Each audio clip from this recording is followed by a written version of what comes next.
Hi friends! All right, hello.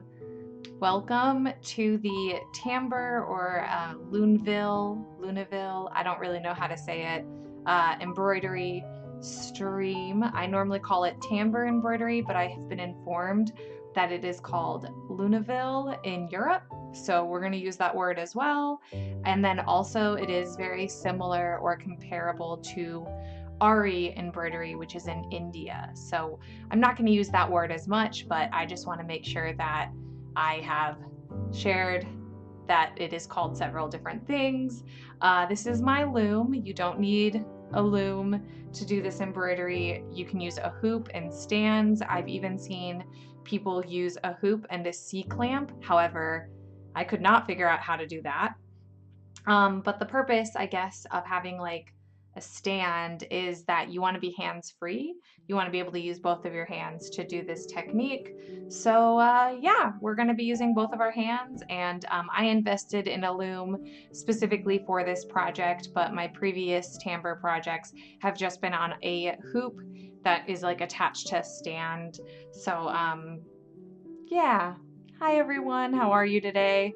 Oh, and I should show off the hook that I will be using. This is, I believe, the smallest size hook that you can get, a size 7, maybe an 8. I think it's a 7. But it's for beads and sequins. You can get up to size 11, I believe, and that's what they use for embroidery floss.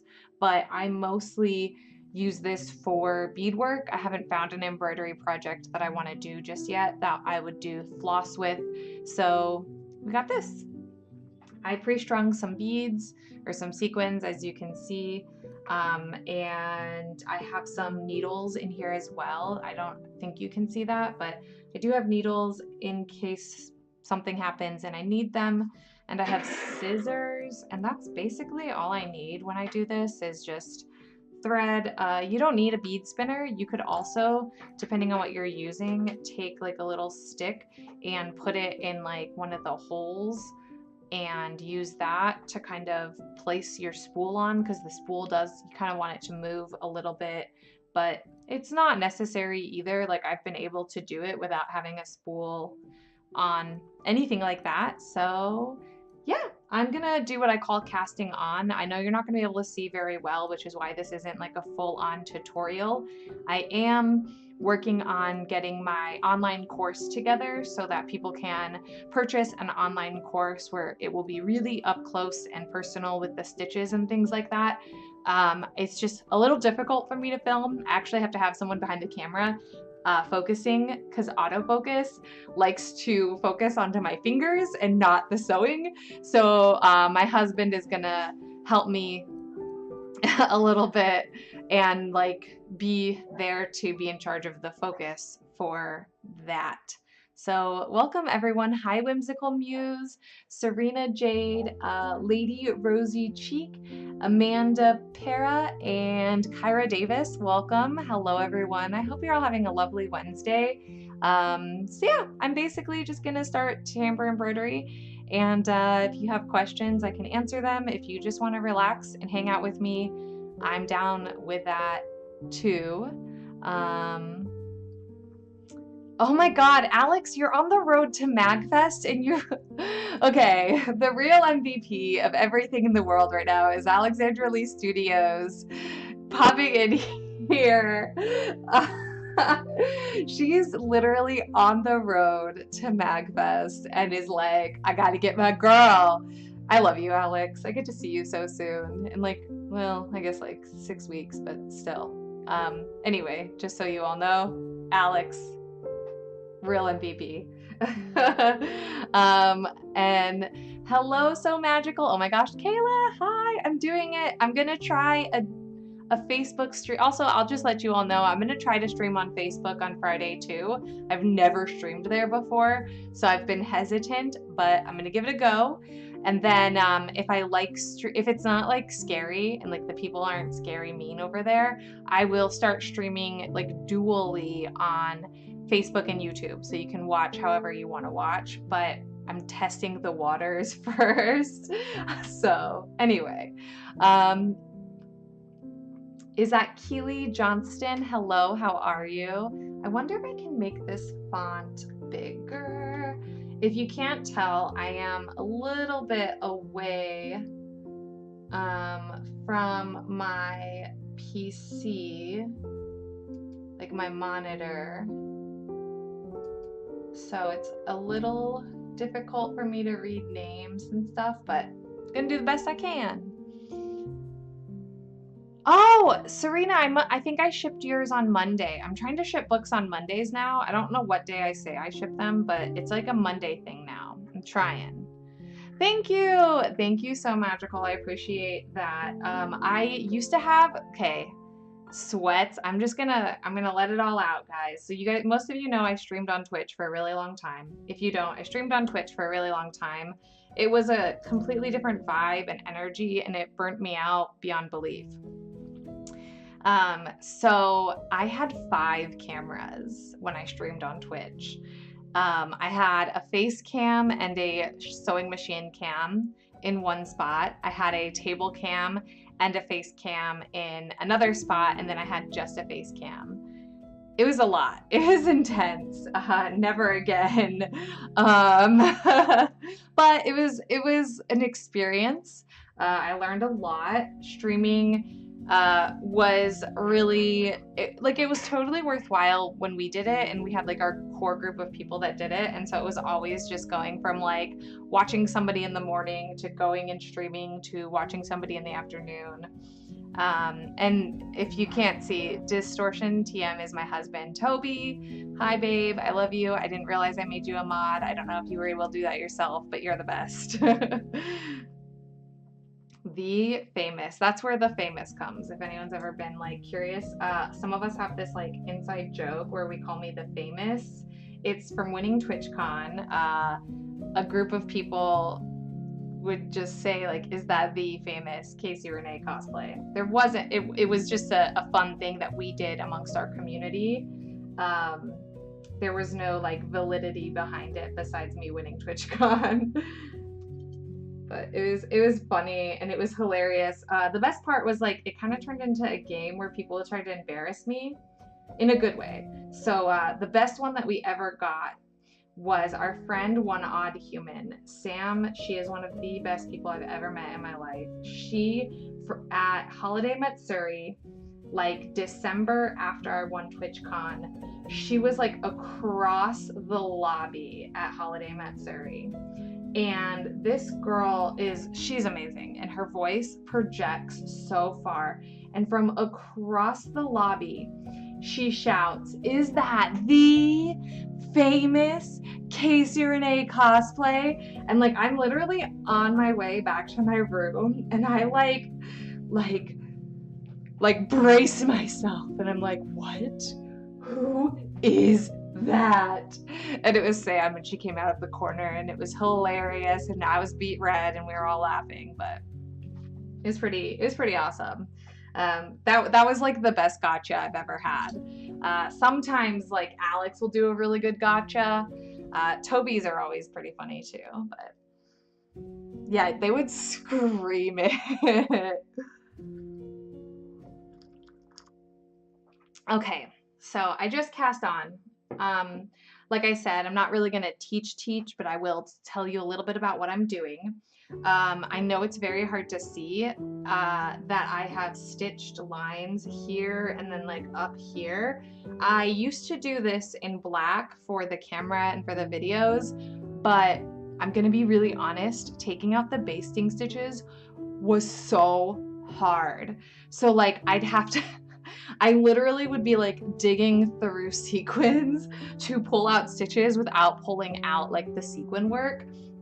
So while I'm glad I did it for the couple videos I did it for, the rest of them all get to be done in white, and that way when I'm stitching, if there's like a little bit showing, it typically looks like the thread that I used to do the stitch, so it's not a big deal. But with the black thread, it was like, oh, it was so bad. It's really bad.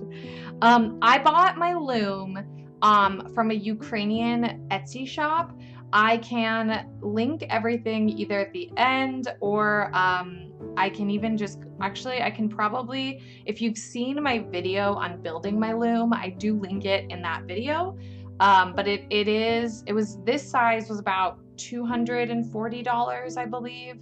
So it's not cheap, but it's really well made. I will say, like, this is something that I know I'll be using for a really long time. So it was an investment. However, it's not like the budget for everyone. And then I also got the hook all together. So she had a bundle where you could get the twill tape, the hook, you got thread. I don't really like the thread, but you got a bunch of stuff. And like for me, oh, and the bead spinner. For me, it felt like a good price compared to everything else I was looking at. And I think it took 4 to 6 weeks to get to me.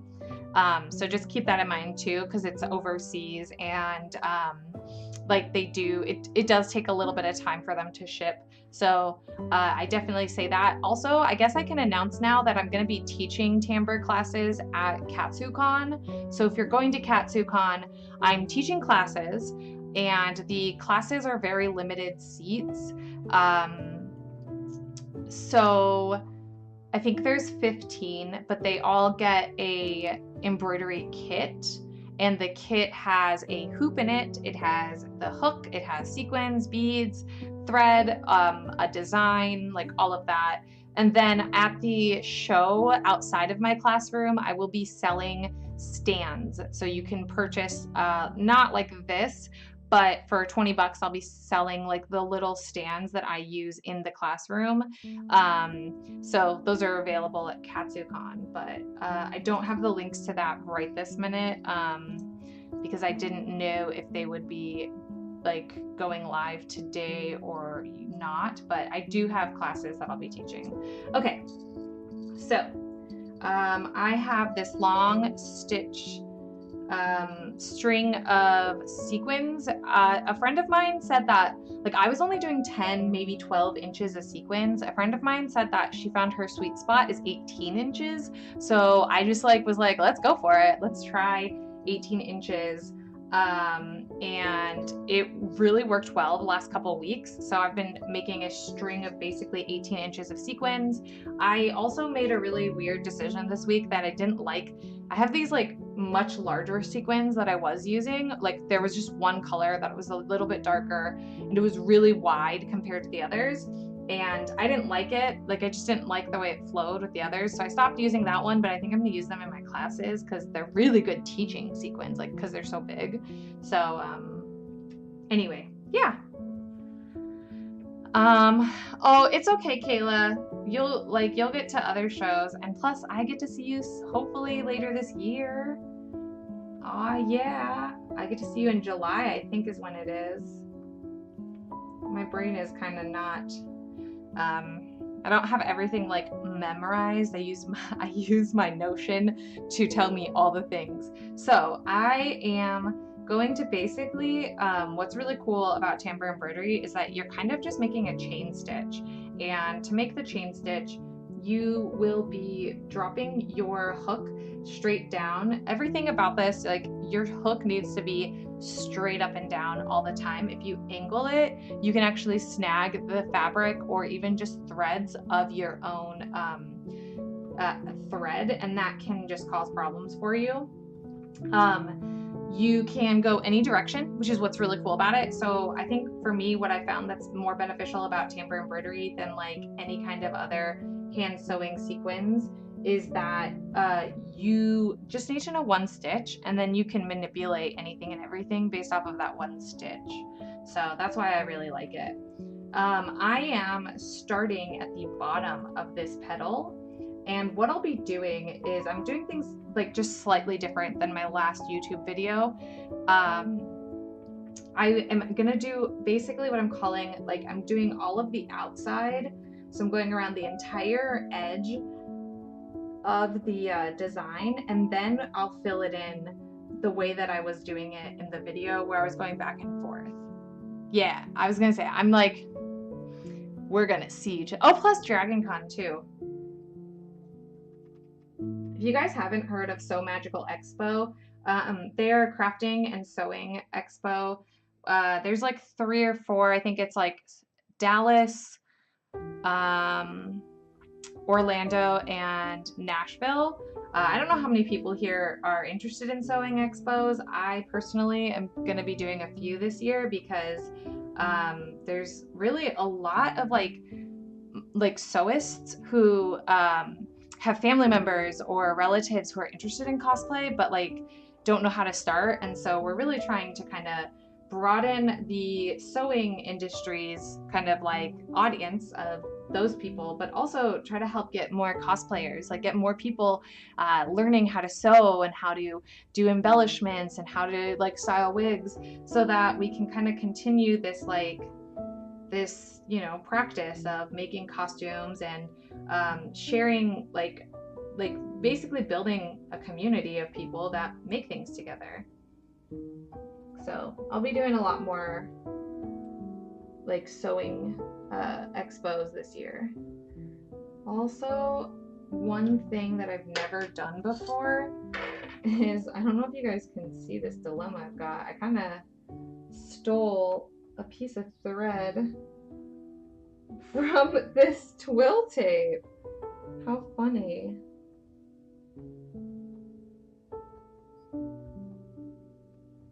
Alright, so like, note to self, like trim up these trim up your twill tape if you're going to use it to there we go, if you're going to use it to attach your bobbin net. You're near Nashville? Oh, fabulous. Yeah, new and experienced makers. Yeah, I joined the Facebook group for So Magical Expo. I really like it. I just kind of lurk. I'm a lurker, and most people know that. I like to watch and to read and to only interject when I have something like to say, versus like, I don't know, I don't always have some like a question to ask or a anything to like help people with. I'm just like, okay. And then if there's something where like someone's like, has anyone heard of cosplay, or like, has anyone done this thing before that I know about, I'll be like, oh yeah, I'll do that. Like I'll answer. But I'm kind of just one of those people who lurks in the background until I feel like I have value to add. It's also nice to see people interact with each other. You kind of get an idea of like the vibe before you start like saying like, hello, let's all be friends. Yeah, so I got to do like panels at the Sewing Expo in Fredericksburg, and it was a lot of fun. There was a lot of like moms who were like kind of like checking it out for their kids, which makes me feel good, because I'm like, I get as a parent, like you kind of need to check this thing out before you start investing in like things for your children. So it kind of made me feel good that so many of them were like, will you be back next year? Like, are you going to teach classes? Like, we'd love more cosplay. So there's definitely, from what I'm seeing in these expos, there's definitely a desire for more cosplay stuff. So I'm here for it, y'all.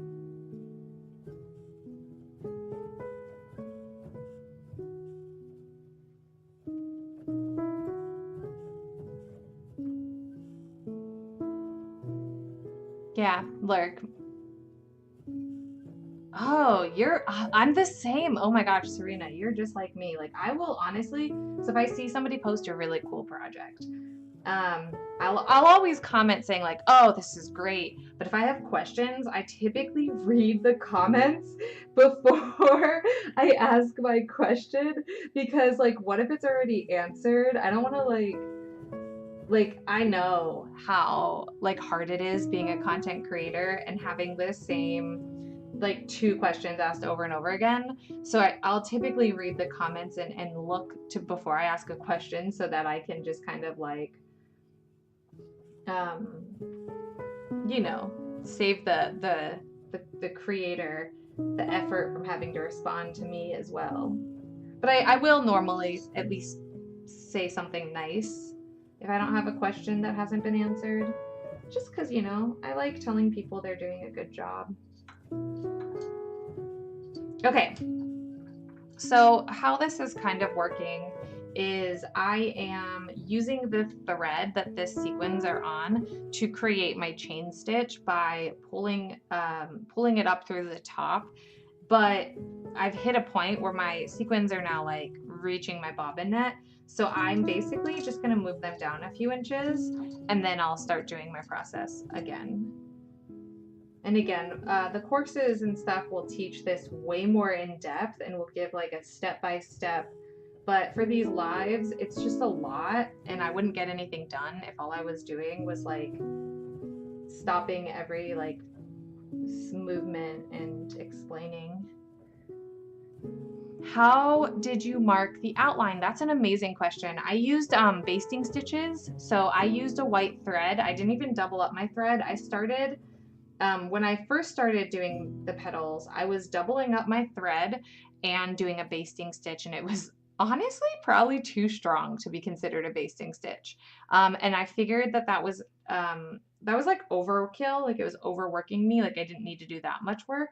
And so now I don't even like tie a knot or anything. I just do a very, very fast basting stitch, so the entire petal is marked, and I know you can't see it because I did it in white, but then I also, because there's an outline of like how the petal needs to be done, I stitched that out in white as well, and it's just a really quick basting stitch. I actually just made a template for this size, so I've decided every petal size, I think there's like 8 or 9 different sizes of petals I'm making. Every petal size I will actually make a template first, and then I've been using the template to get all of these to be similar. I don't need them to look perfectly identical, but I want them to look like kind of the same, if that makes sense. And I did do a video on that showing like the outline process, and I did stitch it out in black thread on the white bobbin net so it can be seen, but for the purpose of kind of like being able to take it out or even have it hide when I'm done, I've reverted back to white thread, because otherwise it like it won't hide and it's just a pain. And I am thinking of competing in it, so I need to make sure things like that are considered. Like, do you see the black basting stitches? Because if you see them, they need to be taken out. And even some of my white basting stitches I will take out at the end if you can still see them.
So one thing about the chain stitch to just be aware of is since they're all connected together, if something happens and you drop a stitch, you can lose a few sequins back.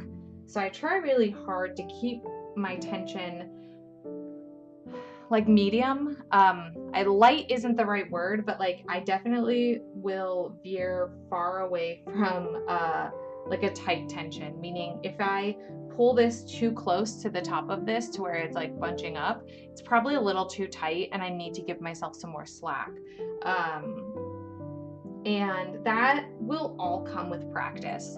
I will say the one thing about Tambour embroidery is that a lot of it comes with just doing the stitch over and over and over again so that you can get good at it.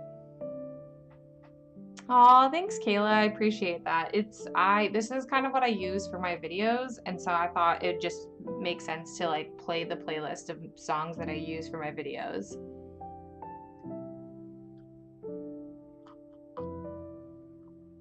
Oh, sweet. Oh my God, that's amazing. Oh wait, is your name Armando? I have been reading it as Amanda the whole time. Clearly, I have Amanda on my mind because I just hung out with her on Discord 2 days ago. I'm so sorry, Armando. But that's really cool. Oh my gosh, that'll be really nice to see.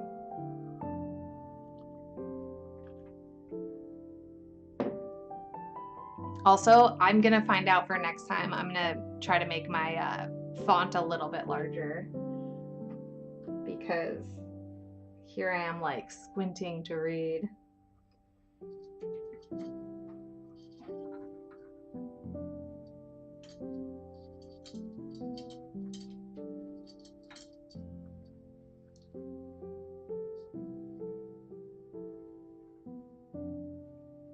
I also know like a lot of people who have cosplayed Glinda have surpassed the sequins by doing rhinestones, and I've seen that like as a really, really nice way of doing the sequins or like the sparkle on her bubbles or her like petals.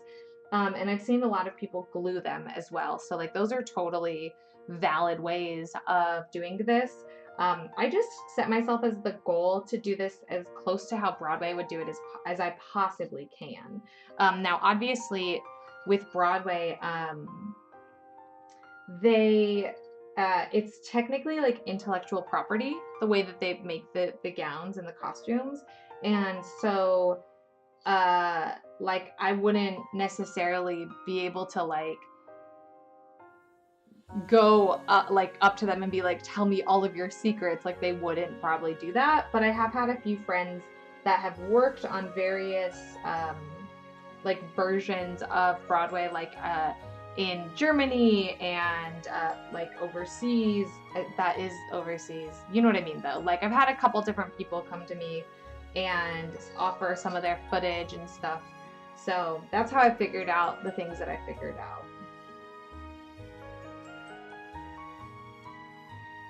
Which is pretty cool. Like that's really nice of people.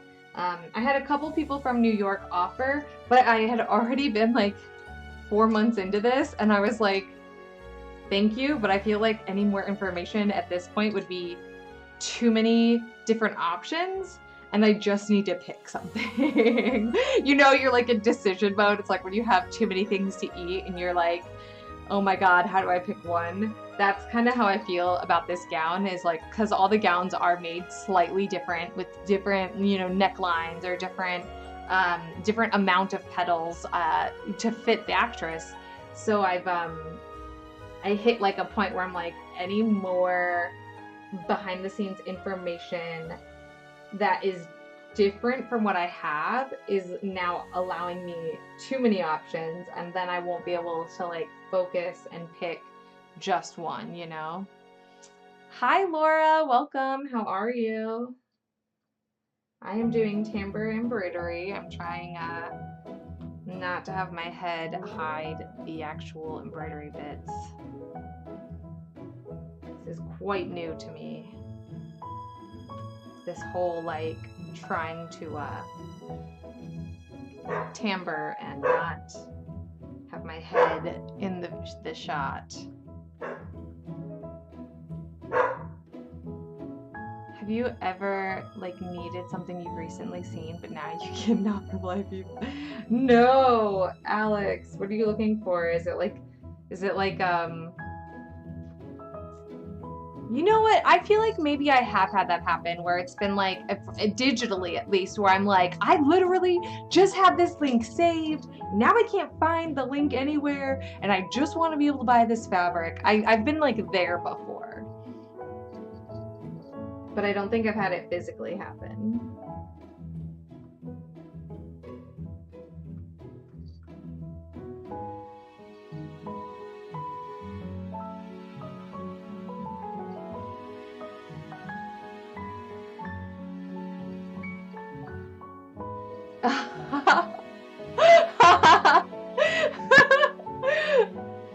Sorry if you guys can hear Eva. She's been downstairs like all morning, and like sure enough, as I start streaming, she's like, I'm gonna go down the hall. I'm gonna go down the hall and I'm gonna bark outside the window.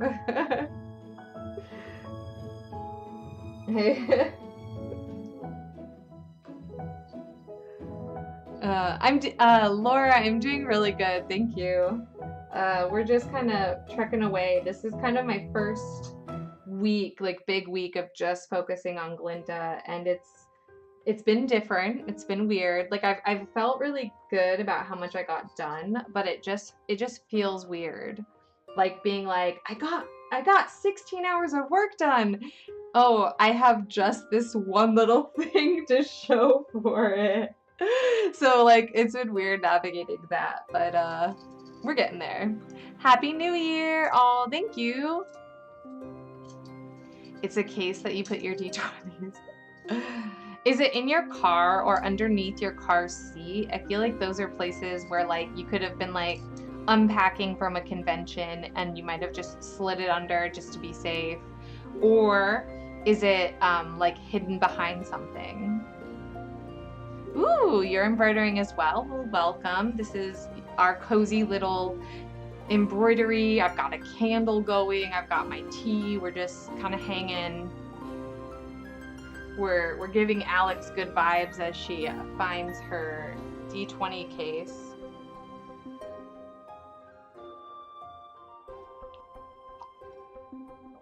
And for those of you that don't know, Alex is my best friend, Alexandra Lee Studios. You'll see her chatting in the chat. She's great. She's really great. She does most of my photos. No need to be sorry. She's a delight. She's funny. Eva, if Eva does prance in here at any point, you'll get to see the sass. She's got a lot of sass. Everything is chaos. I think everything is just you're just chaos, Alex. You're just a chaotic person. And that's why I love you. I need it in my life. Yeah, Alex's photos are out of this world.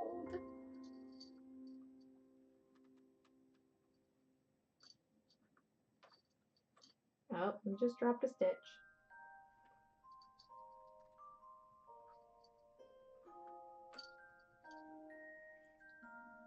I am the chaos. Listen, I love it. I love your chaos.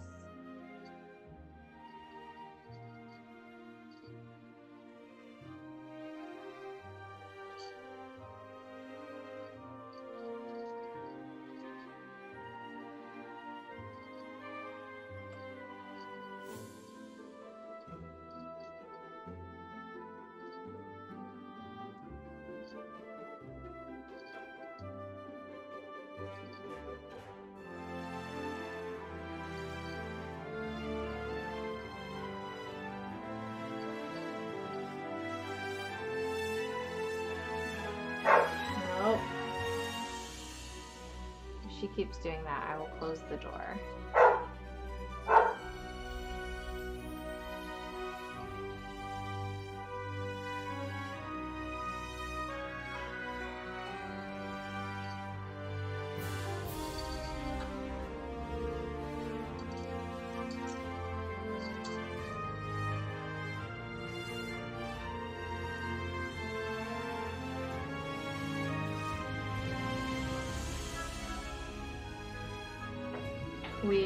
We had like a big storm last night, and it's been like beautiful today. Like I'm not joking, it's like 65 degrees right now, and so we opened all the windows because like it's nice, like it feels nice.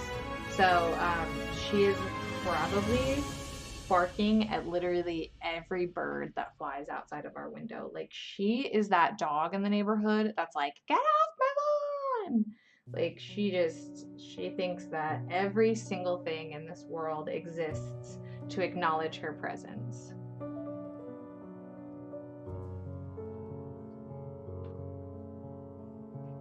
This is fine. Like I raised her, so clearly, you know.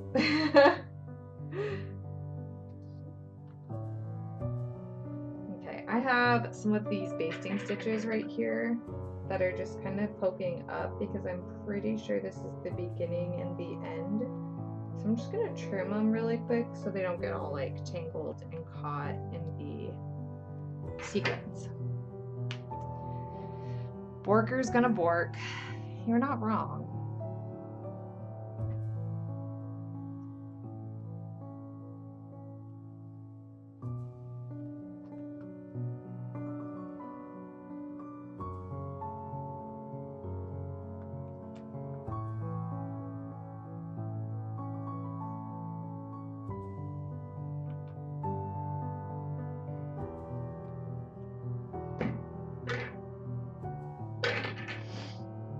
She is a queen. Yeah, no, Eva, she's a queen. She's a diva.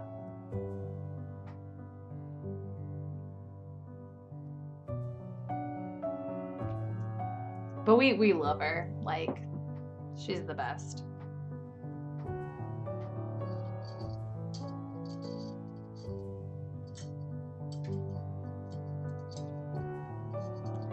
From the evil birds.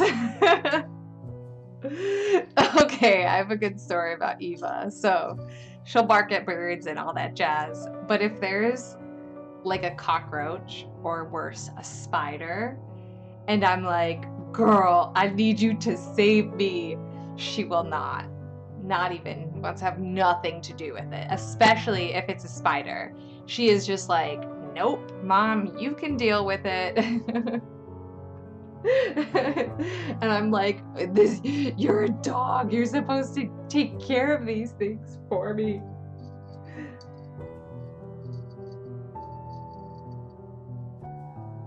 Like there was this like black spider the other day, and you know, I'm not gonna say it was, but I felt like it might have been a really not nice spider, and I was like losing it. I was like, I need to kill it, but I can't get close to it. So I'm like calling Eva. I'm like, Eva, come here. She's like, she just looks at me. She's just like, I'm not coming in there, Mom. Not gonna do it. I eventually got out of the bathroom and dumped some water on the spider and ran away.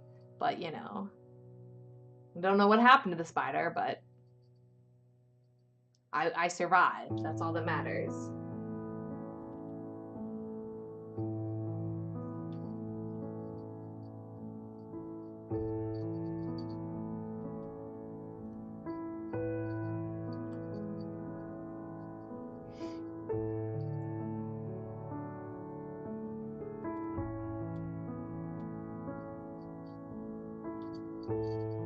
Spiders do still scare me, I will be very honest.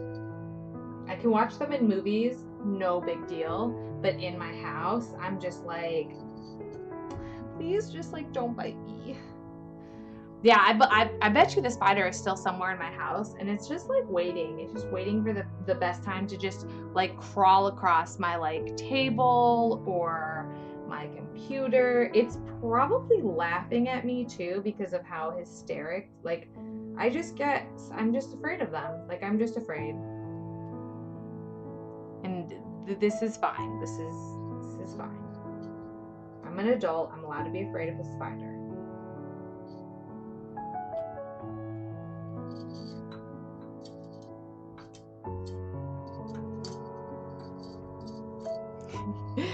Because popular. Oh, I love it.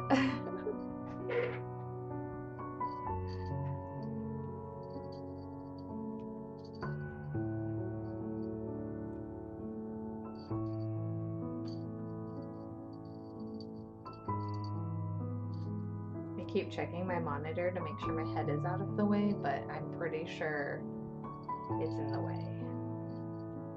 I do apologize.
Oh, Alex.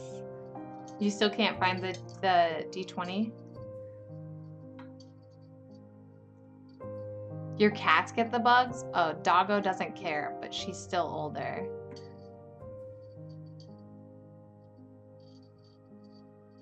That's true. Spiders also take care of oh my gosh. The one I hate, mosquitoes. But I don't really want them like next to my toilet. Like that freaks me out a little. Like when I'm going to the bathroom, I don't want to see a spider. I don't know, I just feel a little vulnerable. Same with a roach. I know they can't hurt me, but I feel a little vulnerable when I go to the bathroom if they're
I'm sorry, Alex. It sucks that it's your D20 case, too. Is it your case, is it still full of D20s for the show? Or is it like, do you have the D20s and you can try to find something else to put them in?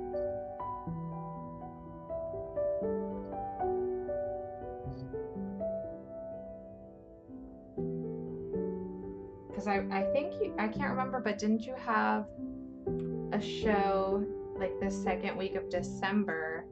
And if so, did you possibly put Are they with Amanda? Is it with oh no, she didn't go to that one. Yeah. I've never been to Alex's house before, and I'm still like trying to like picture in my brain where these things could be. Oh, it's empty. Okay, so you can still at least sell the D20s that you've been making. You just have to find something else. That's good. Yeah, lots of D&D things. Yeah, that's what Richard was telling us, is that like there's like a 70-person D&D thing happening on Saturday night or something, like a marathon of some sort. I can't remember, but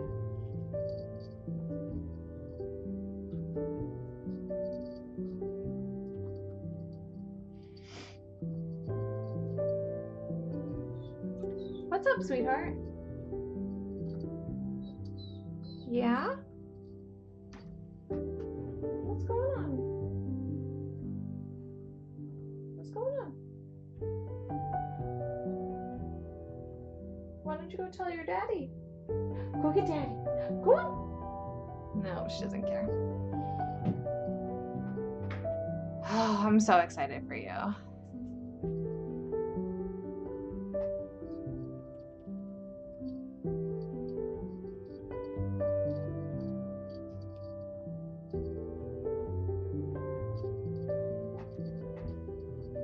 I know, she showed up for a second. She was like, I will grace you all with my presence.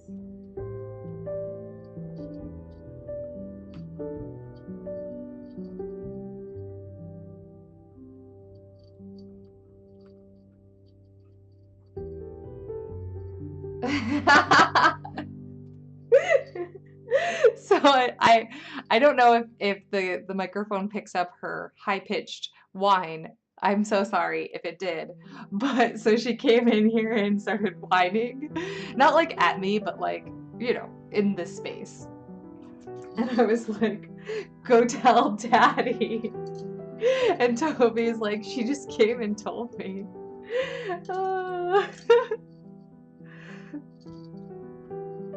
Parenting. This is how I am as a dog mom.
Okay, Alex, no worries. I honestly thought you were already on the road by now until you said you were looking for that, and I was like, wait, Alex?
Oh, gotcha.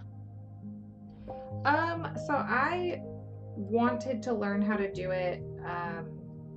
So what was I working on? It was an original elf design in 2017, 2016. Can't really remember which year, but one of those 2 years I was doing like an original elf design, and I learned Tambour so that I could do like really pretty leaf designs on the cloak. And I wasn't good at it, and it was really, really hard. But I basically bought a book on how to do it from a professor that I think is in Kentucky. I can't remember his name. It was a few years ago. It was you know. But so I bought the supplies. I like started practicing. I even ended up watching YouTube videos and things. And then I just kind of went down the rabbit hole year after year because like I had kept not being good at it. Like, I'm not gonna lie, it took me, when did I start Sequizo? 2018. So it took me at least a year to get confident with it. And then when I was working on my Sequizo design, I noticed that there were these gold stars in the lining of the skirt, which it's a low front skirt, so like you can see the lining of the skirt. And I was like, well, there's these gold stars, I should make them out of sequins, and this is how I'm going to get good at Tambour embroidery, is I'm going to make these stars out with Tambour. And I was pretty bad still, but then I kept doing it, and like I finally got a star I really liked, and I like shared it with everyone, and everyone was like, whoa, you know, not really like that, but I shared it with at least Alex, and she was like, whoa. And then I just did all of them, and I really liked it, and then I didn't really have a reason to use it again. But I wanted to also research Ari embroidery, which is like the Indian counterpart, so I like watched videos on that and learned about that, but I never actually did that, and I still haven't actually done Ari, but like I've watched lots of videos on it just to kind of get an idea of what it looks like and what it is. But yeah, so that's where I'm at with it. It's a lot of buying a book, a lot of YouTube videos, a lot of failure, and then finally getting good at it.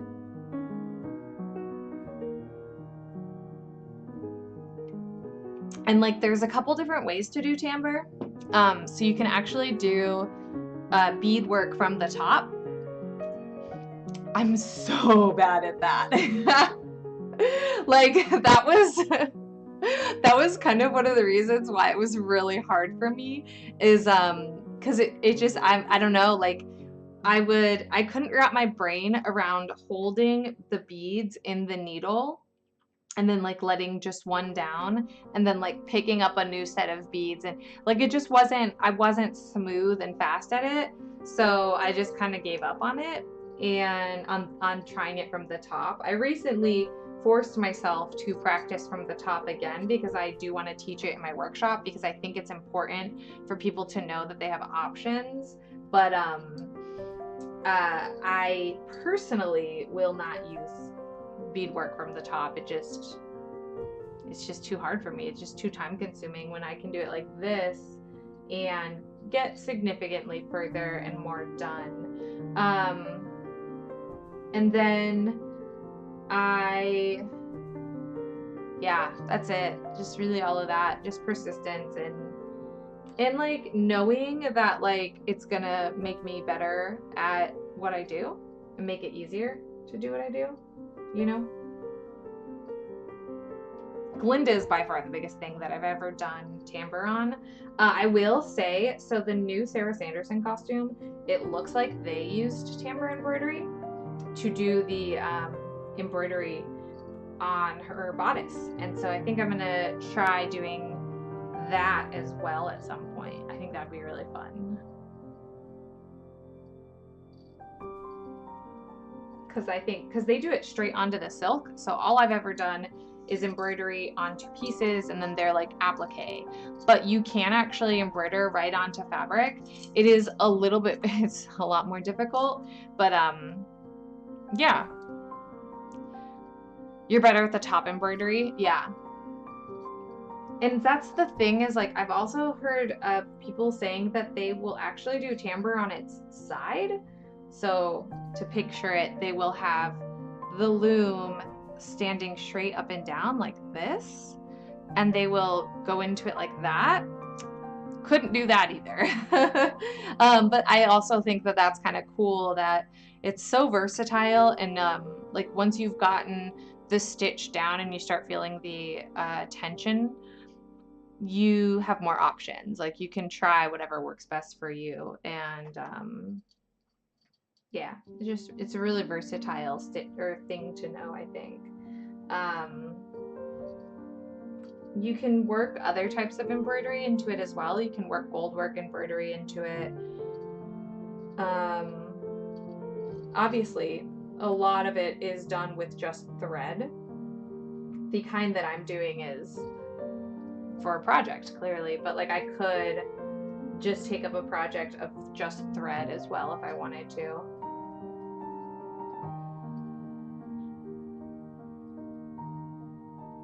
And I'm using a material called bobbin net. I was using embroidery tulle, and I found that the tulle stretched too much. It had really weird warping in it.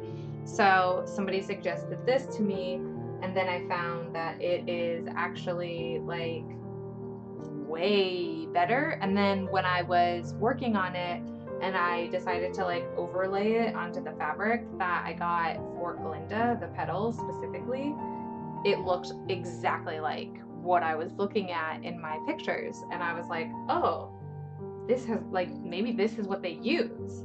So that's kind of why I made this choice, because it I don't know, it just made the most sense, you know?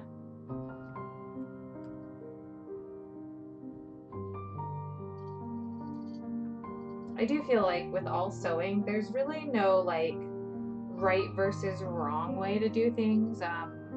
There's definitely lots of like ways to do things. There's ways that are easier for some. There's ways that are cheaper for some. But I'm definitely in the wheelhouse that like there's no wrong way to do things. There's just multiple different ways of getting to the same outcome.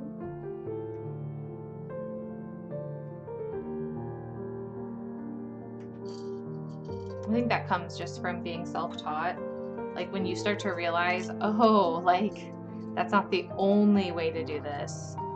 It opens a lot more doors for you as an artist to be able to just create and not really worry so much about rules and things like that.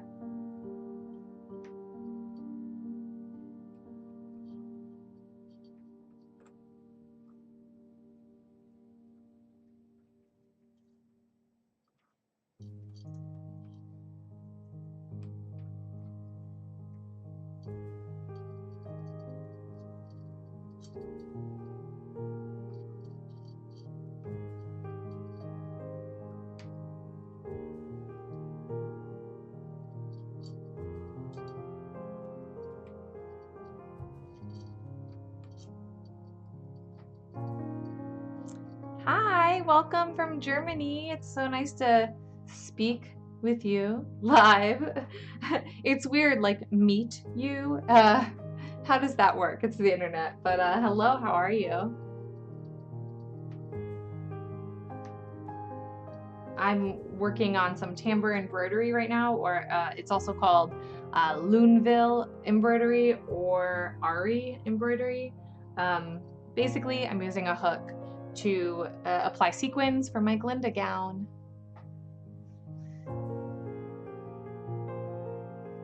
Yeah, do what gives you satisfaction. Definitely, I'm there. Like, I feel like it makes it so where like more people can do something if we don't have so many rules around crafting and art and sewing and costume construction, and we just allow people to create.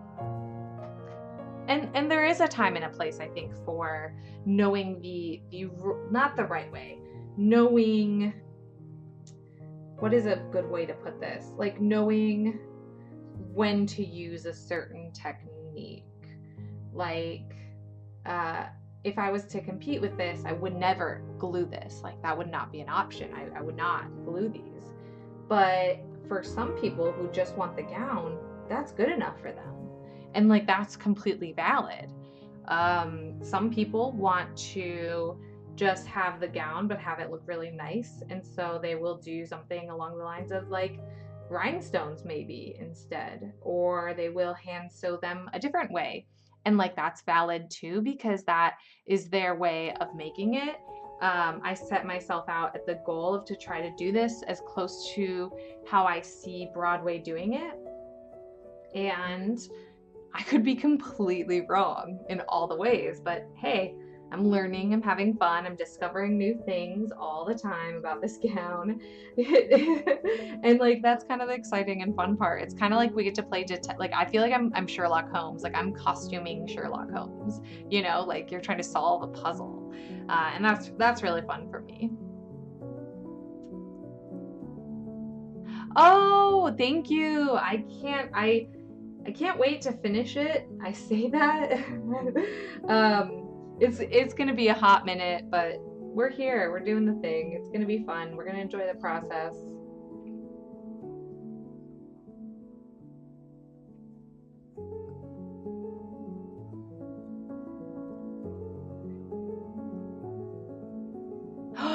Oh my gosh, you made Lilith from the Owl House. Oh my gosh. Oh, we just finished watching the most recent episode. Monday night? Monday night. Oh god, I love that show. Oh, I love that show so much. Yeah, more complex builds. I feel you. I'm gonna be taking like a 1.5 to 2 week break from Glinda in February to make Morticia Addams. I'm remaking my Morticia Addams. Just I'm trying to build in small projects, like nothing more than 2 weeks, just to take breaks because like I love doing I love doing embroidery all the time, but I do need to feel a little bit like I'm making something, and making petals over and over and over again doesn't make me feel like I'm getting anywhere. Like there's no progress bar, like you know what I mean? So I have little tiny things like Morticia Addams, and then I have a couple skirts that I want to make for the spring and the summer. Just really small things that I want to do throughout this process to kind of get me to feel like I've like mini wins, I guess.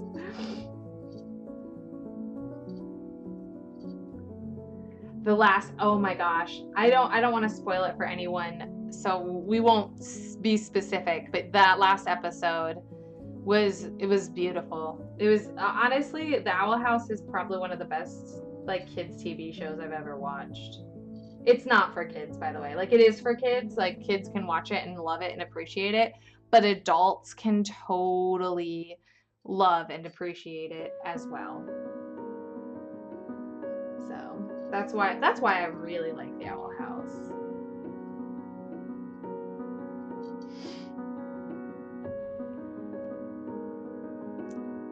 to see the different types of ways the gowns are made too. The Broadway bubble dress is a lot more poofy than the West End bubble dress. Oh, see, so I've only, like, obviously I have dozens of photos, but most of the photos, I don't know which production they're of. So I've just been taking note of like, okay, this is what I like from this dress, and this is what I like from that dress. And I've just honestly been like guiding myself, and this is kind of like the mindset I put myself in. I have been cast as Glinda. I am also the costume maker for Glinda. What would I make me as the actor? Does that make sense? So I try to consider everything based off of my height, my weight, my skin tone, because like you can have more olivey tones, you can be black, you can be like super pale gray, you know what I mean? So like I've been trying to make all of the choices based off of me. I have been cast, how do I look? The blonde wig changes, like so many, like it's not the same wig for every actress because they're trying to make it look like a natural blonde. And so I've been trying to make everything, all the choices like that I've made based off of like, okay, I'm the person wearing it. How is this gonna look on me?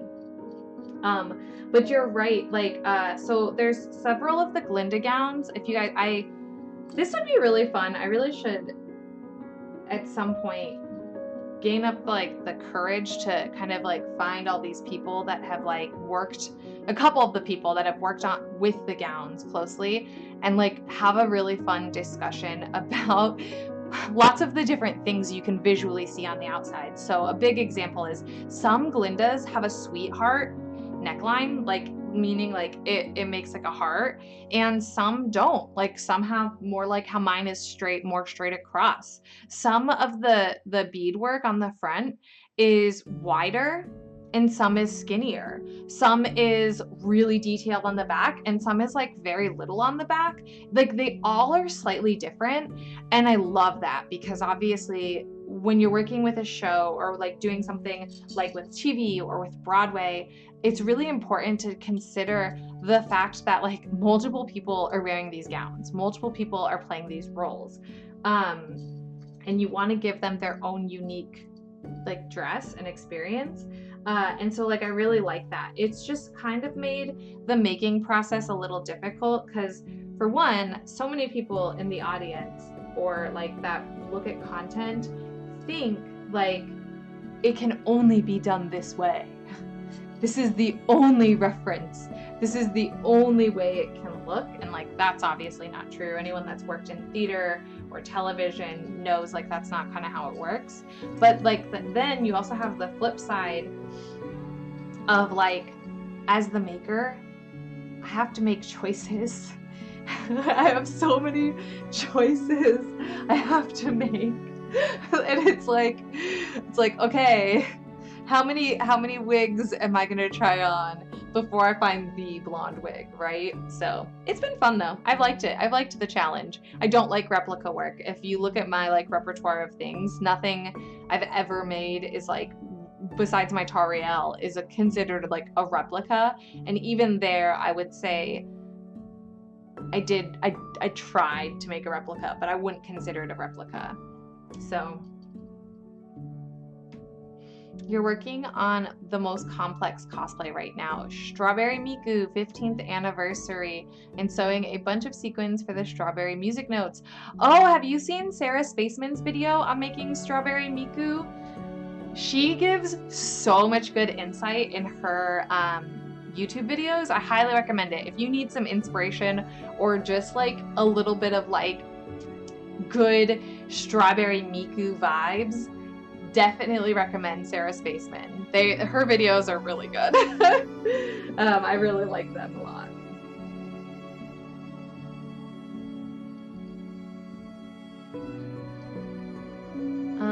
Love the idea of being cast in the role. Like, great way to think about how to find your way in solving. Yeah, thank you. That's kind of how I've done it for this one. Obviously, like that's not always how I do it. Like my aerial gowns are a lot of me just being like, this looks pretty. But it's kind of how I can really helped me have a mindset and a goal for a project that isn't always like win a competition, because like I very rarely make things with the like intention that like this has to win a competition. It's normally I want to compete and I want to put my best foot forward. But even with this, it's been like a little weird. Like I waffle back and forth. Like one week I'm like, I'm gonna totally compete in it. And then the next week I'm like, I don't know if I can compete in it. So I feel like a better mindset has been like, I've cast myself, what would I as the costume designer make for that?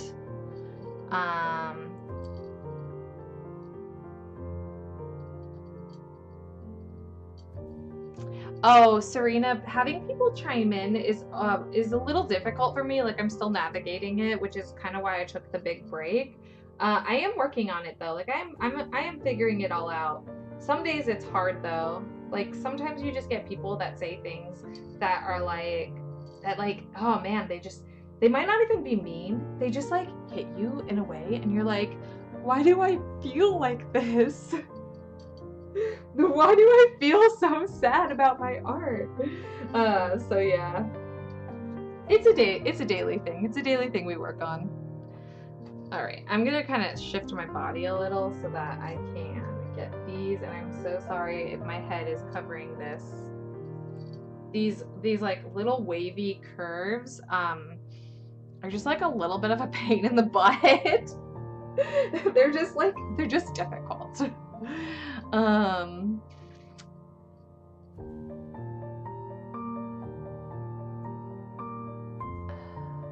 Oh, your friend got to compete with her at Holiday Matsuri. Awesome. I'm really happy she won too. Sarah Spaceman is one of the best creators I've ever met in my life. We met competing at MomoCon in 2018. I was in my bell gown. This was after I hadn't competed for a really long time, and I was kind of like, I don't know that I want to compete anymore. So my friend like encouraged me to compete in bell, and Sarah Spaceman was in her, oh my god, Pink Diamond, I think is what it's called. It's from Steven Universe. Pink Diamond. Rose Quartz, something like that. Oh man, I don't know.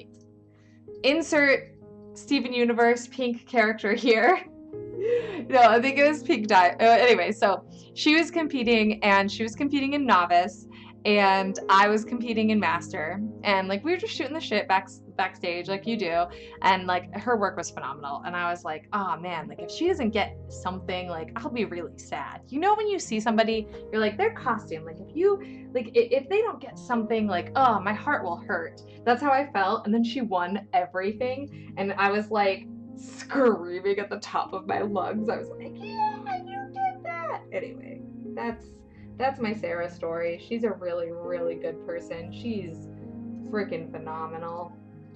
I look forward to the things that she makes a lot. You found it. Heck yes, get it, girl. No kidding. Glinda's necklace and crown have so many variations. Yeah, I'm gonna make her crown as well. Your girl is gonna learn jewelry like soldering jewelry making. So I will make that at some point. It was on the floor under my jewelry tub that I was sliding around instead of picking up. Oh my gosh. Well, Alex, I'm so glad you found it. You're hoping to get it done by ASIN? Ooh, that'll be a great show to wear that to. That'll be really cool. Sweet Tea Crafts. I wish you all of the patience in the world for making those strawberry beadwork. It's a lot.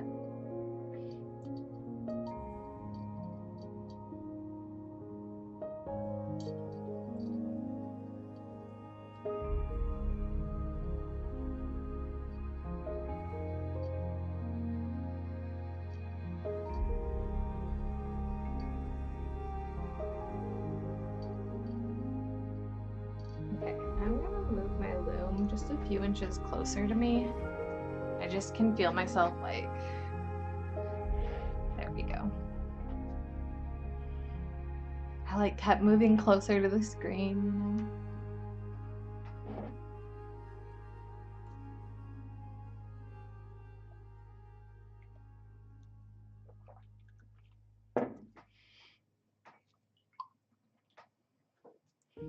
Happy New Year! East Sussex, England. Hello, Heather. How are you? Heather, I remember you used to come to my streams when I was first doing this months ago. Like May? June, maybe? I don't remember when I did my last, like, embroidery stream. And then life got crazy. And I was like, I can't stream anymore.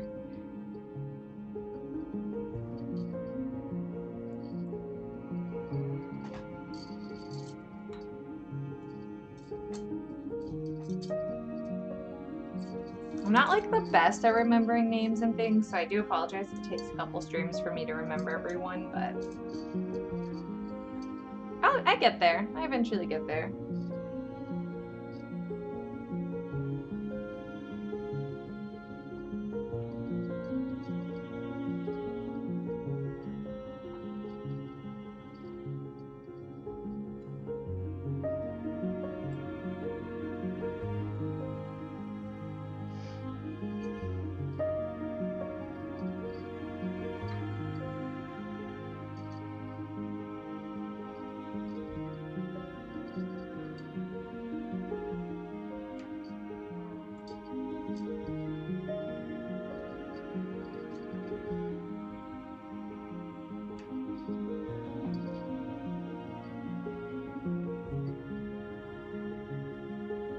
Aw, that's so fun. I still can't crochet. So one of the other things that I tried to teach myself how to do for my Sequizo for TwitchCon was to crochet lace, because I thought, like, I'm gonna make my own lace, which is something people do with bobbin lace and stuff like that. But I was like, I'm not just gonna make my own lace, I'm gonna teach myself how to crochet so that I can make my own lace. Did not work. Could not do it. Crocheting and we were not friends. But listen, I was ambitious. I really thought I was gonna do it. I think it was like 2 days of me trying to crochet on my couch.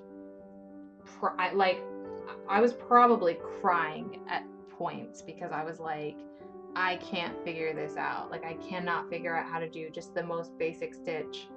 Watching videos, just trying, and like I eventually gave up. And then I was like, that's fine. We'll just buy lace. Pull out my phone and go onto Etsy and bought a bunch of lace.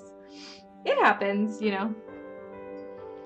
You can't learn everything, or you can, but not necessarily as fast as you want to.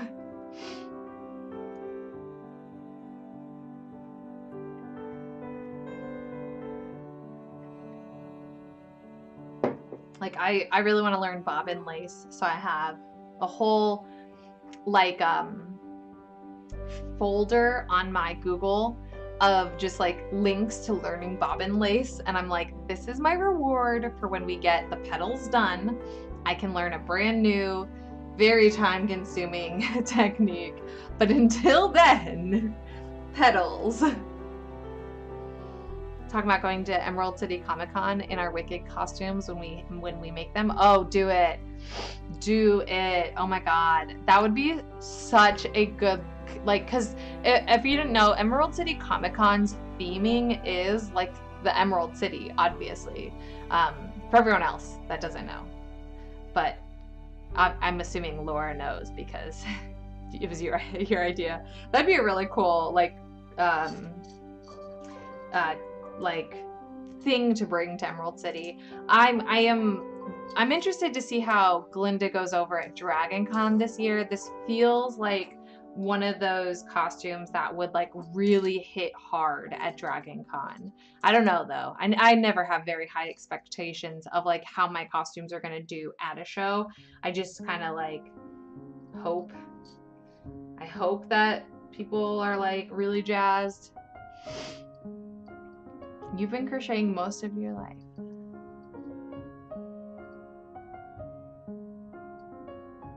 Oh, that makes me feel even better that the lace is like a difficult thing, because now I don't feel like I was like just trying to learn crochet and I couldn't learn crochet. It was like I was trying to learn how to crochet lace. You know, the ideas you come up with when you're like, how can I make this more complex and more original? That is how.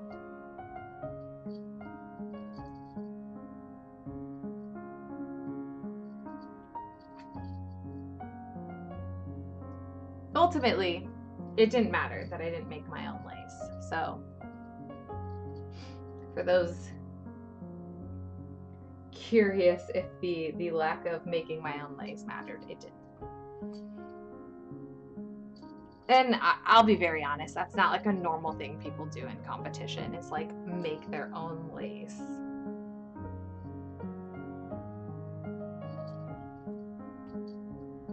I have thought, because I haven't like researched it, but I've heard of and seen really beautiful photos of white work embroidery, and I've seen people use tambour to do white work embroidery. So I have considered, if there's any bobbinette left over, of trying to make like a little bit of a lace, like I don't know, so like maybe like lace that comes out of a you know, a pirate sleeve or something like that. But I have considered doing that, but and attempting that, because I think that that could be fun just to try. Again, though, it depends if I have any bobbinette left over and how much, you know. That's a good question. Did anyone know that you did make it? Not most people. Like, again, if it's a competition piece, it is something you highlight. But outside of that, it's like, I love and appreciate people who make buttons, but anyone outside of like the competition space, or even like the people that follow you on Instagram, most people won't know if you made your own buttons or made your own shoes or made your own wig. So those are things that like are typically things you do for competition that like aren't necessarily for the purpose of like getting a costume done.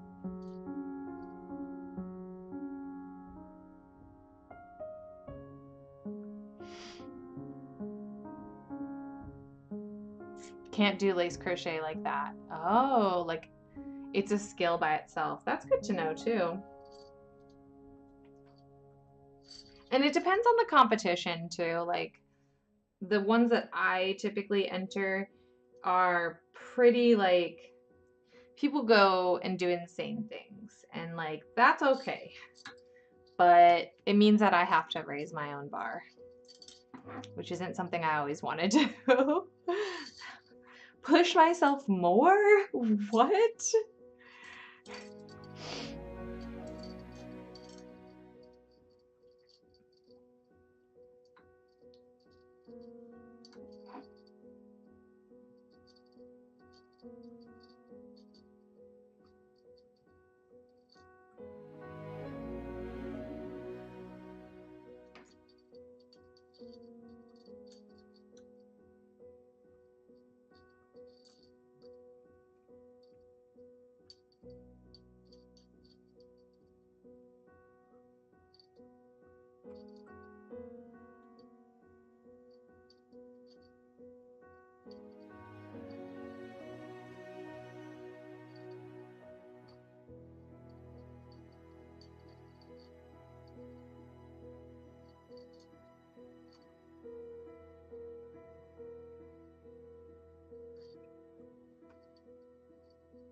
Oh, thanks, Alex. I love you too, girl. Have a good time at MagFest.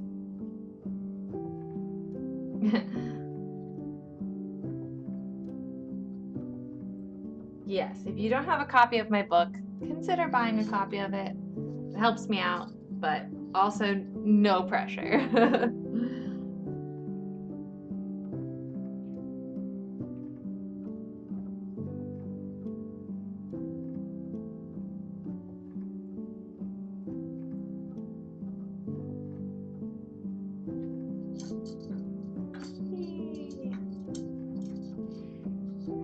Oh, bye, don't die. Yeah, don't die.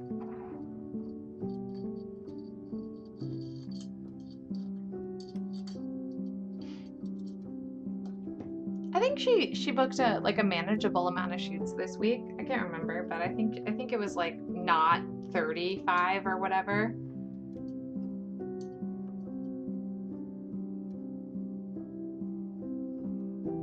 Dude, Alex took on so many shoots at Dragon Con. We were her roommates, so like we can safely say that the times that we saw her were like in the morning waking up, and in the evening, not afternoon, evening, eating food and watching like old Dragon Con TV. She slayed. She slayed that Dragon Con. She's very popular.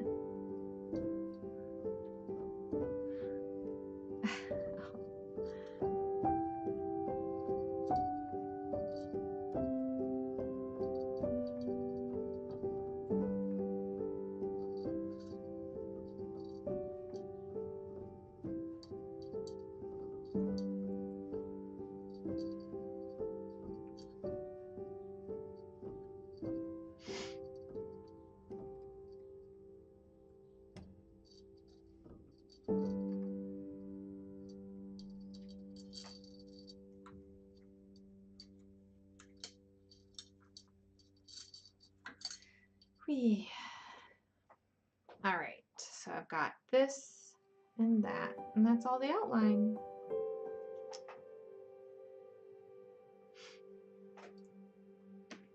The outline always feels like, I don't know if anyone here does puzzles. I love puzzles, but like there's like two major tasks with putting together a puzzle: the outline and then filling it in. And that's kind of how it feels doing this. Although then there's like the little squiggly lines and then putting it onto the other fabric, but you know what I mean. Feels like there are two major wins when I make these: the outline and then filling it in. Oh, thank you. I appreciate it.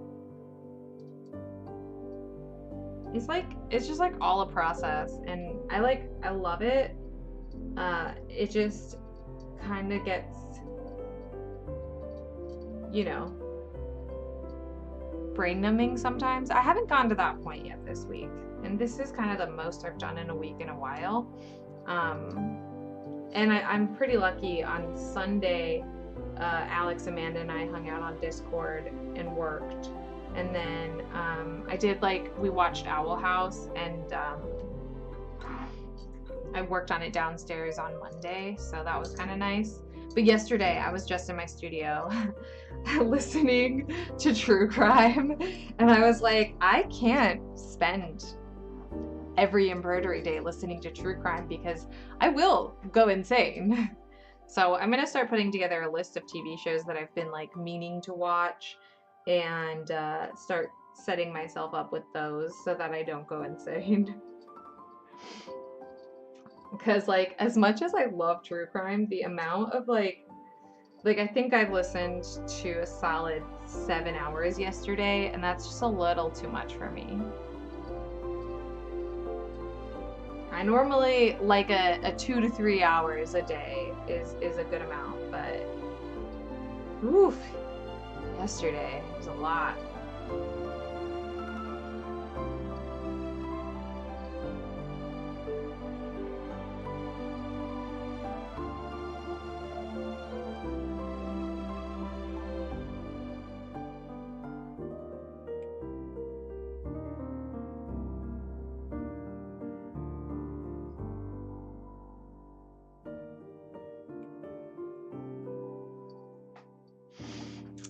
a little, and it wasn't cozy murders either. It was like the whole shebang of the story and the trial and the evidence and all that.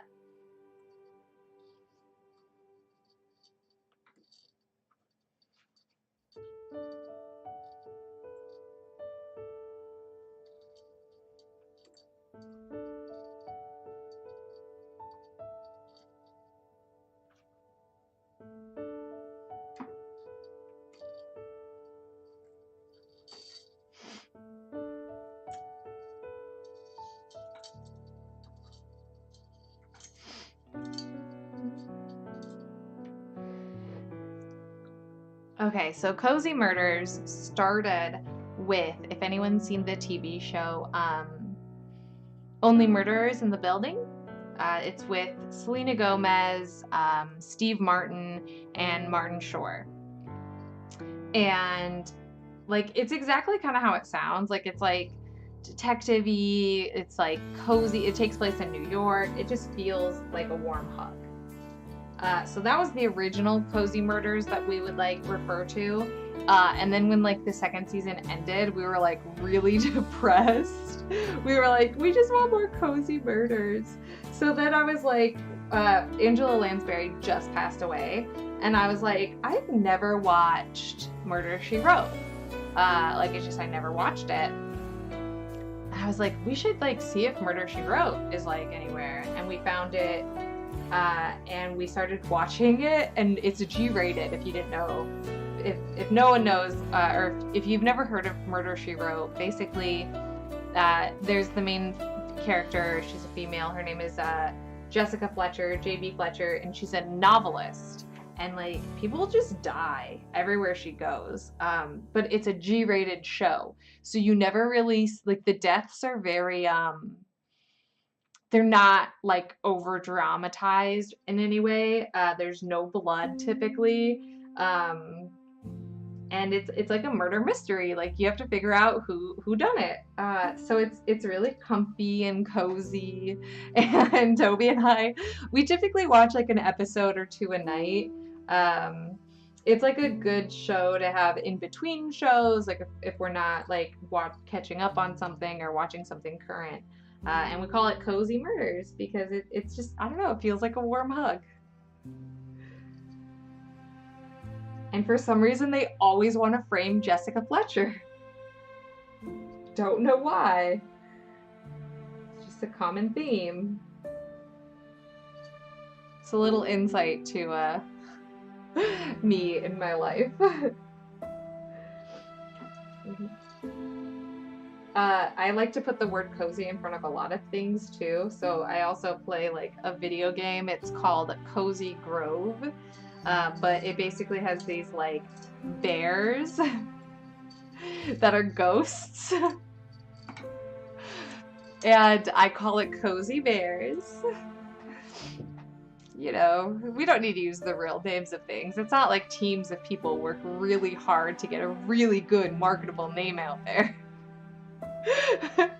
Yes, we saw Knives Out, and then we watched Glass Onion earlier this weekend.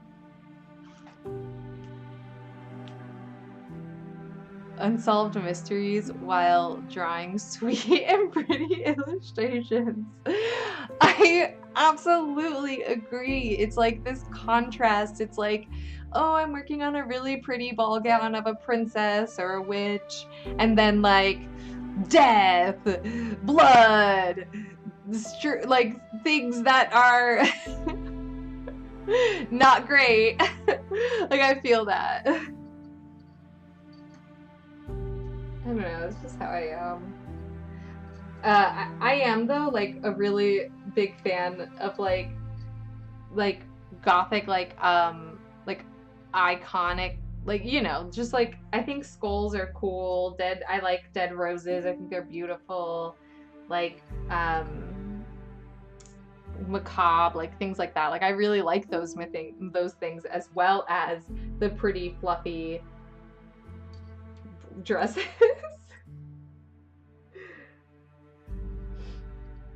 Yeah, Glass Onion we went into it being like no expectations, you know.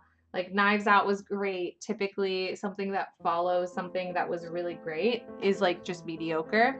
I really enjoyed Glass Onion. It was really fun.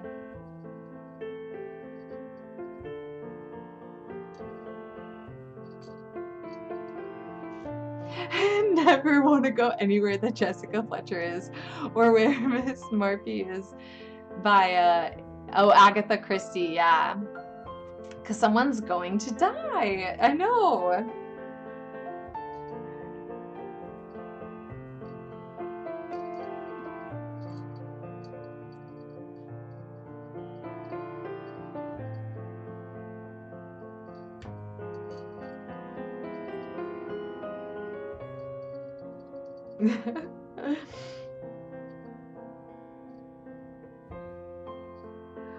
Oh my. He was the detective, right? Yeah. His outfits were so. I mean, the fashion in the whole show was really fun. Like, I really appreciated how every single character had very distinct fashion taste. Like, you could tell. It was like, yeah, they really thought out the characters. Okay, goodbye. I'll talk to you soon, babe. I love you. Have fun.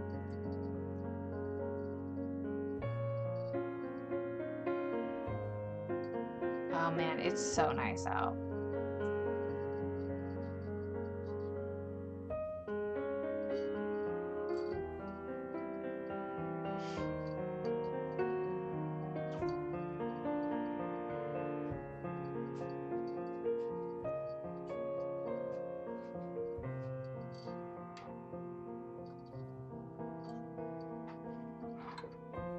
I also had a theory like about the Glass Onion that they never like talked about, and so I'm not gonna share it because I don't want to ruin the movie for anyone.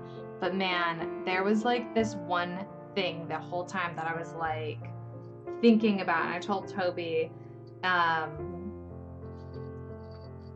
we never get it answered. But I kind of like those movies that don't tie everything up perfectly. Like sometimes you want a little bit of just like nonsense.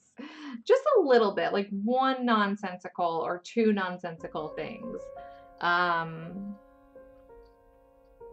but it was a really fun movie.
Okay, have a good night. Thanks so much for hanging out with me. I appreciate it. Oh, you're from Belgium. Oh, from 2020. I appreciate that so much. Thank you. We can do this. Yeah, we've got this. We're finishing our embroidery projects. I'm going to end stream at 4, so in 20 minutes. But I'm still going to do a little bit more until then, so. I've just got like a couple things I have to do before I start making dinner, so I don't want to stream too long. Otherwise, I won't be able to get everything done for the day.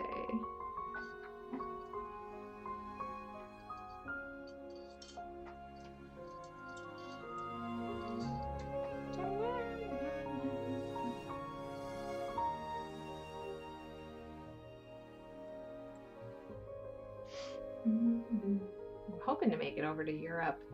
Well, Toby and I were, I don't know if anyone's ever heard of the Fête Gallant. It's like a party that they do at Versailles that has like kind of strict costuming rules, like you have to dress up and stuff.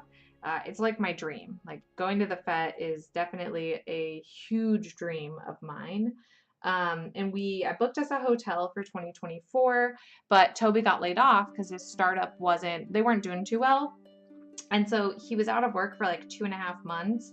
And we kind of made the agreement that, like, you know, we could swing it, but it wouldn't be wise, like, financially.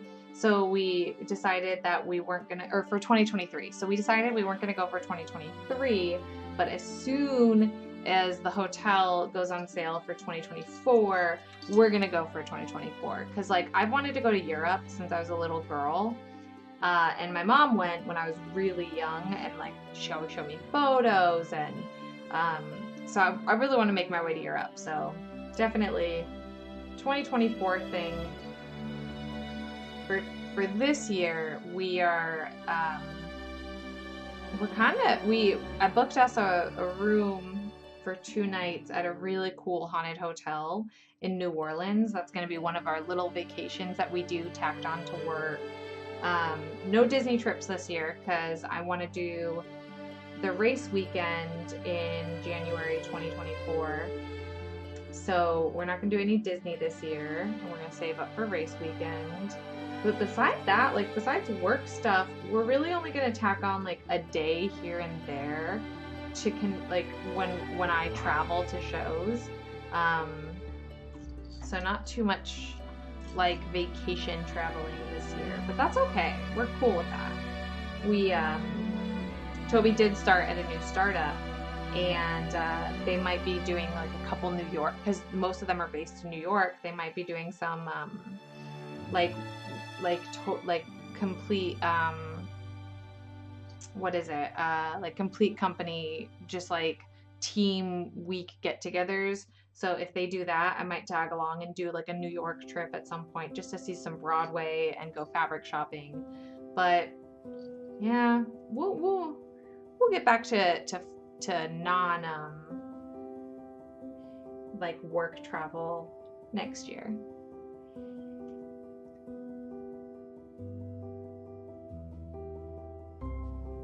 Archaeological studies and to see cave paintings. Oh, cool. Yeah.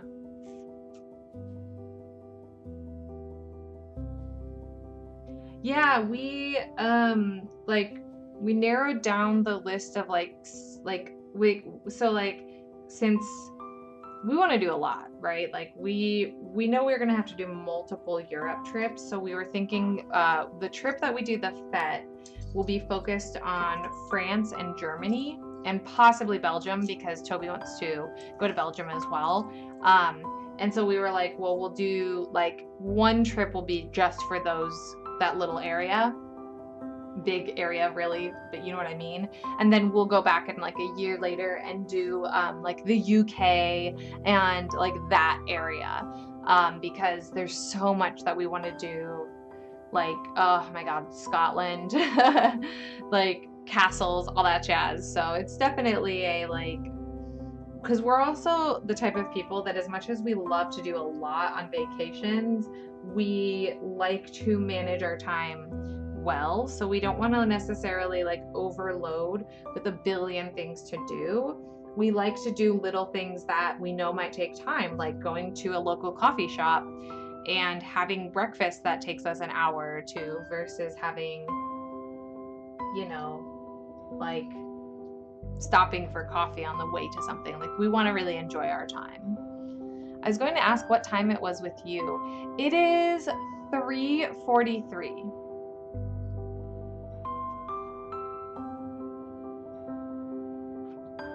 Yes. Oh yeah. So much history. And I'm a museum person. I love going to museums and old buildings and all that jazz.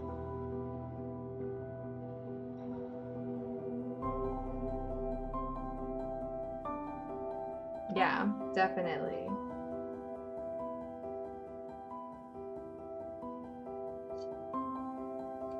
I also like seeing theater and like opera and ballet. So those are things that we have thought about too.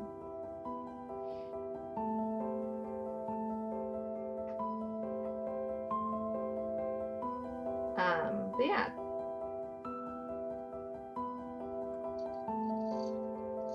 Like we've put together kind of a like, I guess a list, but it's really more of just like yeah, I guess a list of like things that we want to see and do, and I add to it all the time. Like I am a planner. I like to plan things.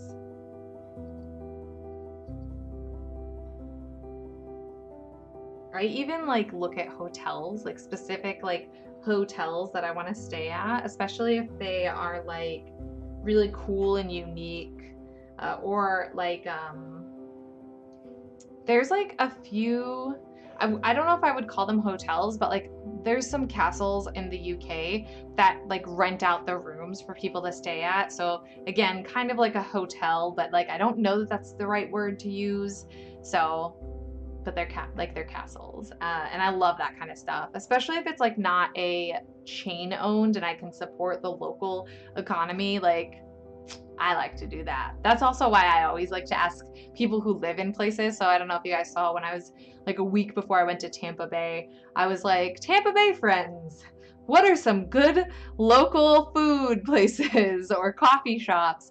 Because I like to support non-chain places whenever I can. Obviously, there's going to be, like if I'm doing a convention and I just need to eat, I'm going to get the easiest, closest, fastest thing. But if it's for, if I can take my time, I like to do that. Which, because I asked for that, we got some really good Japanese food in Tampa Bay. I was like, dang. Yeah, the Victoria and Albert Museum, I've heard great things about. Also libraries. I know that's weird, but like visiting, like some libraries are just so visually beautiful, and like sometimes they have like really cool old books, or sometimes they allow you to like take like they just are in places that are just really beautiful structurally. I know the one in Chicago, the actual like building that the Chicago Library is in is like so beautiful and really cool. Things like that. I don't know. I like to explore.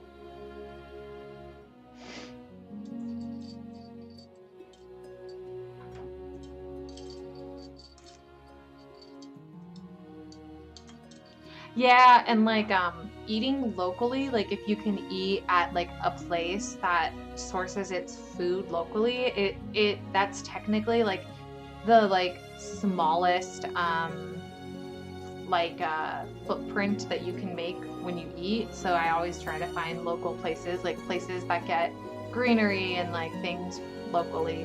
I don't know, I'm weird. I just really like to do the best I can to support wherever I visit the best that I can, because without that kind of stuff, like I wouldn't, you know, like I don't know, it just feels better, you know.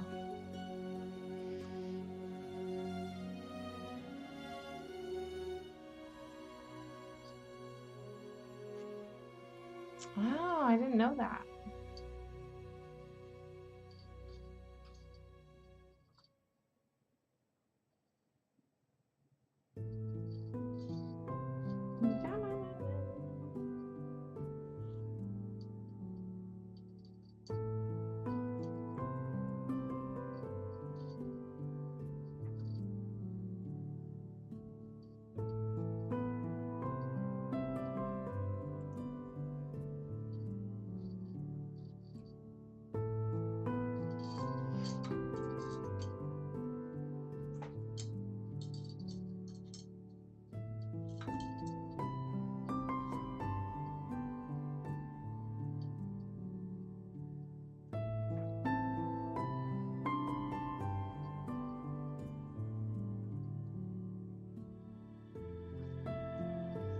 The world is such a big place when I think about everywhere that I want to visit. It's like, it's just so much.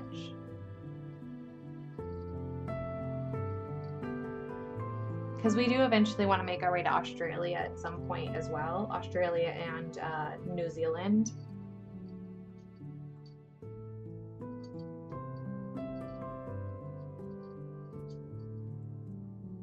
Toby really wants to go to Japan as well. I obviously do. I'm a vegetarian, so I'm a little nervous about eating in places in other countries. So I think if we did Japan, I would have to learn like not a ton of it, but like at least a little bit of Japanese so that I could not accidentally eat fish and be sick for half of the trip. I know that's awkward, but it's like totally like a concern of mine.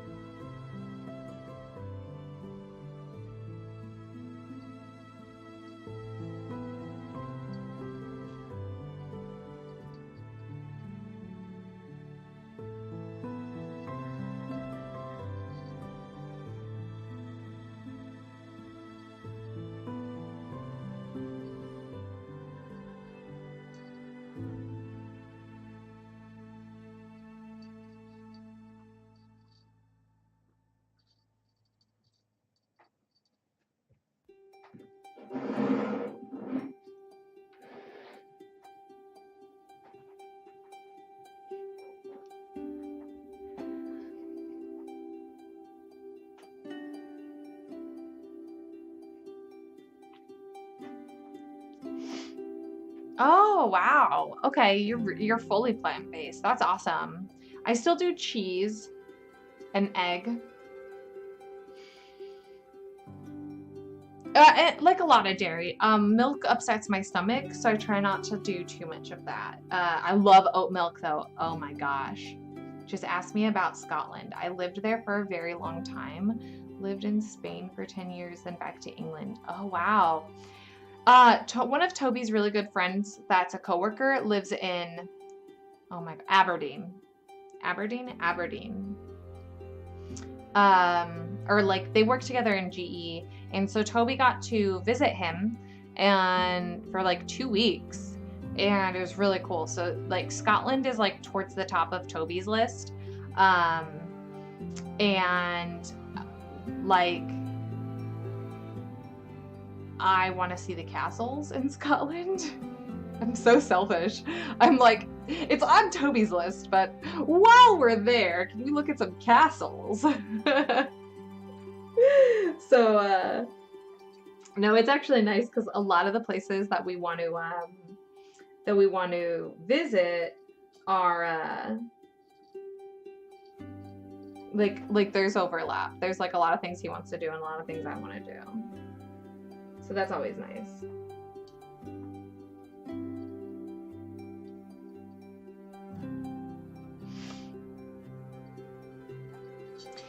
I've had lots of vegan cheese. It's good. There's a lot of types of cheese that I really that the vegan cheese can't replicate. Because remember, I've been a vegetarian for 14 years now, and I've dabbled in veganism. I've eaten at a ton of vegan restaurants, so I've had my fair share of vegan cheese. There's just some things that like I haven't found that the vegan cheese can exactly replicate, and so that's why I'm like, I still eat cheeses, because there's a lot of cheese that I still like. I also don't really have a reason to be vegan. Like, it's just not like something I desire. But I cook vegan often too.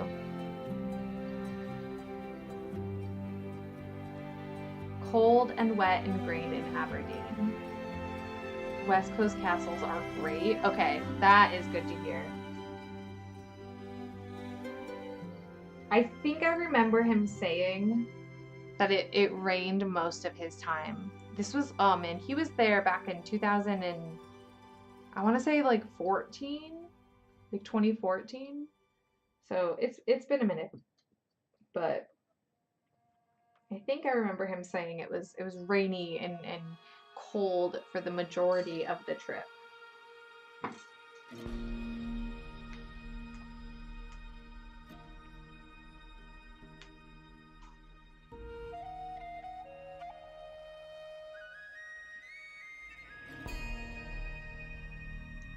I'm finding coconut makes the best dairy alternative cheese. Yeah, I'm not a coconut fan. Like, it's a very few and like it's not a flavor I like that much. I've had cashew cheese and that's been pretty good. I think my go-to like milk replacement is oat milk. I really like oat milk a lot. I don't know, it just tastes really good to me. It's really, really hearty. Doesn't feel super watery or anything. It's creamy. Oh man, and I cook with it all the time. That's kind of what we've been getting, at least for the last like 2 years now, year or two.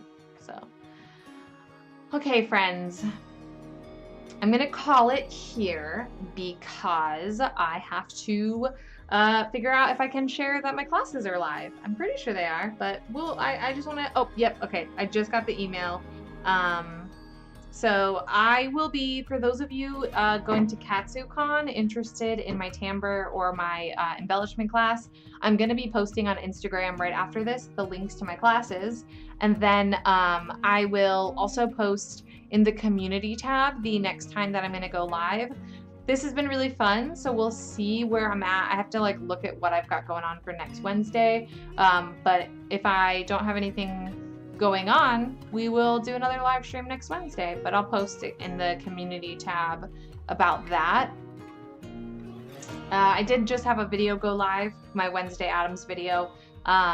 So if you are interested in just watching me make Wednesday Addams dress, that is live. And the next video on Glinda is going to be kind of a recap of making one petal. I'm just kind of like touching back in. I do an experiment, and it's going to be about like another week, maybe later, before I have it done. But yeah, that's what you guys can kind of expect from me. Like I said, yeah, I'm gonna just be slowly trekking away at the embellishments for the next few months. So it's not gonna be a ton of progress, but that's okay. I will see you all on the flip side. Have a lovely day.